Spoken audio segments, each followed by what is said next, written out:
I think some people wonder, how much does it take to start investing into the stock market? These are the things I'm going to cover today, so stay tuned. I talk about investing a lot with my peers and my friends.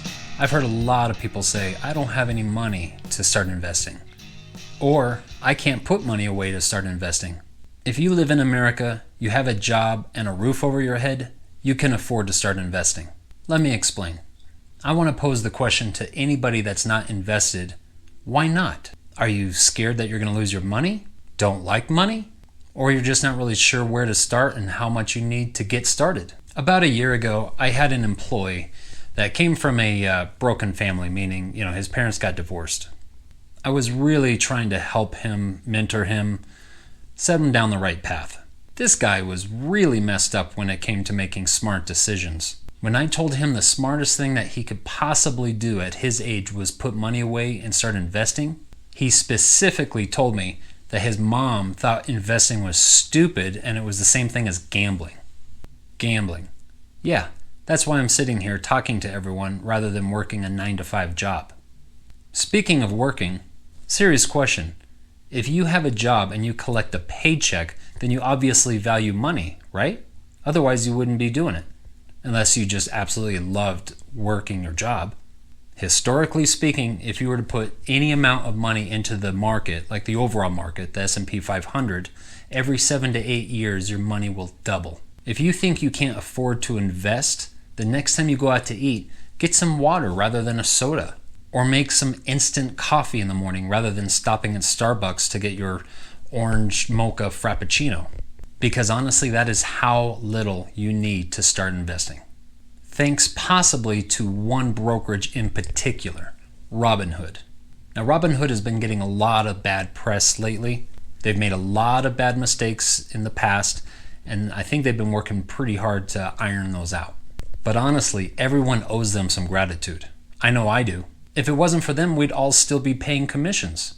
And between them and other brokers like Fidelity, you can invest in like 7,000 different stocks for as little as $1. Seriously, like four of these little things. That's all you need. So next time I hear someone say, I can't afford to invest, I'm gonna slap them. Unless you're a woman. I'm not Sean Connery. Positively shocking.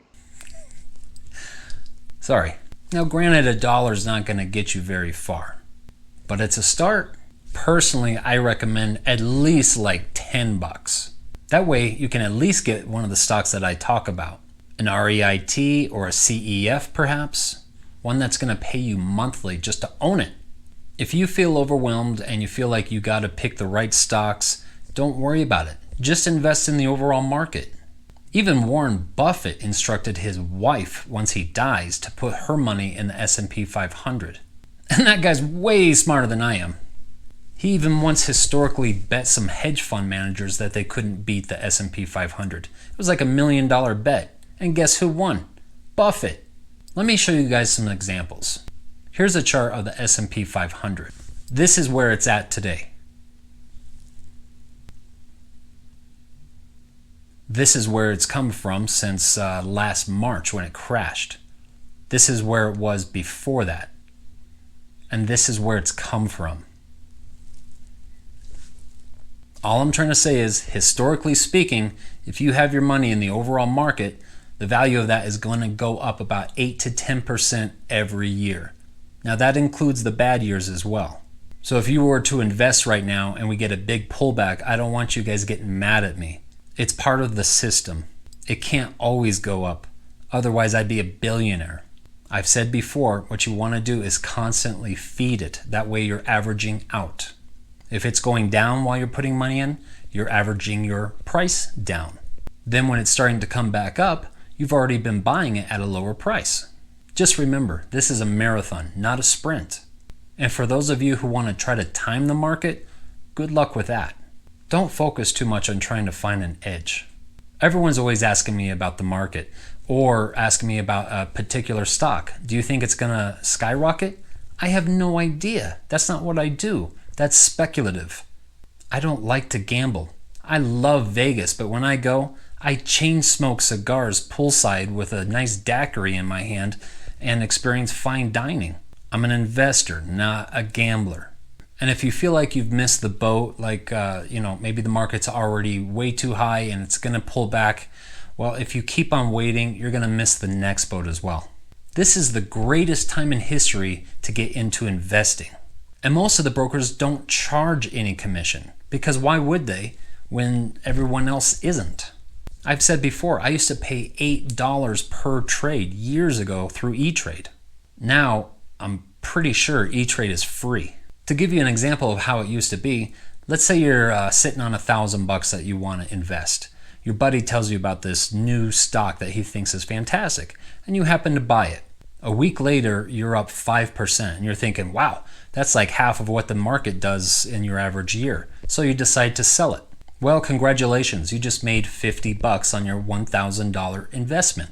Now, back in the day, through E-Trade, it would have cost you $8 to buy that stock and then another $8 to sell it. So that's $16 taken out of your $50. So now you're left with $34 profit. 1/3 of it just went to the broker. That just doesn't happen anymore. I'm just trying to help you guys out and get everyone investing. Even though I'm pretty much living off of my dividends, anything I have left over that I feel like I can afford, I put right back into the market. And then I have that much more the next month. It's like you're constantly getting a raise. I'm crazy about this. Guys, I have so much free time on my hands. You know how many times I want to go grab some lunch somewhere? But I think, okay, that lunch, let's say it's going to cost me about $15. Well, I can put that $15 right back into the market. And it's that type of attitude that got me to where I am today. If any of you are truly interested, but you don't know where to start, hit me up, ask me in the comments, or email me. I'll help you out. And exciting newsflash, it doesn't take as much money as you think to retire. Anyway, I'll stop yapping about it. I'll be back in a couple days with some more stocks that have really helped me out through the years. If you found any value in this whatsoever, please like it. It really helps me out a lot. And since the giveaway a couple days ago, I know it doesn't sound like much, but I'm up 5 subscribers. That's 10% in the last few days. That's fantastic. I just want you guys to know how much I really appreciate anyone and all of you that are watching these. I love all of you, and I'll see you in a couple days. Bye. Shocking.